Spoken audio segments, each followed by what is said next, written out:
Hi, my name is Nadine Sestich, work number 40769.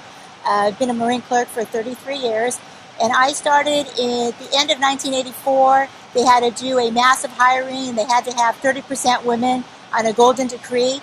So they had this huge hiring where they gave out applications in San Pedro. My husband now, my boyfriend at the time, had to work and couldn't get the application. So I went to get one for him. Two stuck together. I filled out the extra one, and I've been down here for 33 years. So, yeah, it was a blessing.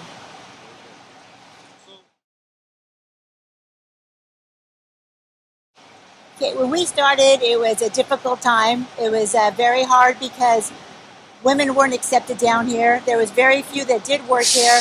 I had the pleasure of having my aunt, my father's sister, be the only woman hired off the street, and she was an exceptional worker. So in that day, when you went to a job, they'd always ask, who are you related to? So I would say my aunt, Elena Velasquez, and I was accepted a lot more graciously, I guess I could say.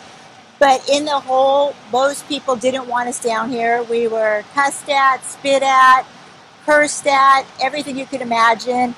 But eventually they came around and realized that if you treat people like you want to be treated, it ends up all working out. So we had difficult times, but we all got through it, and it's a better place now.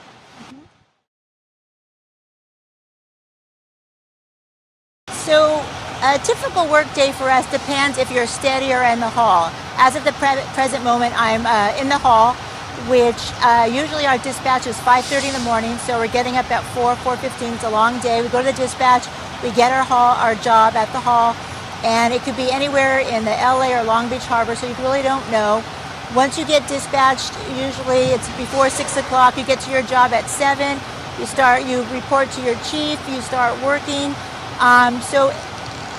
Working in the hall is kind of a blessing because you're working with different people at different terminals. And in terms of everyday life, there are long days.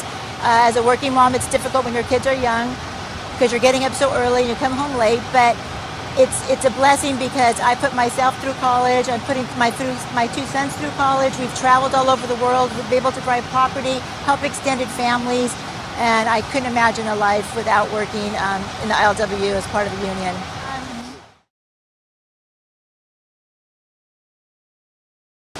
When you've been down here for 30-something years, when I first started, when I would hear old-timers say they've been down here for 40 to 50 years, I would just think, oh my God, now I'm in that place.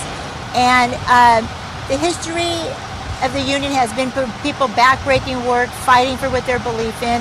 And I think it's a difficult time right now because of our political climate, but also because of the newer people coming in.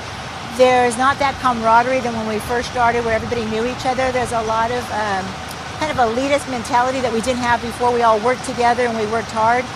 So it's a lot of stuff taken for granted, or all the hard work to get the contracts and the benefits and the work that we have, people take for granted now. And I think complacency destroys unions, and you need solidarity. You need to work together. You need the new people need to take wisdom from the older generations and vice versa.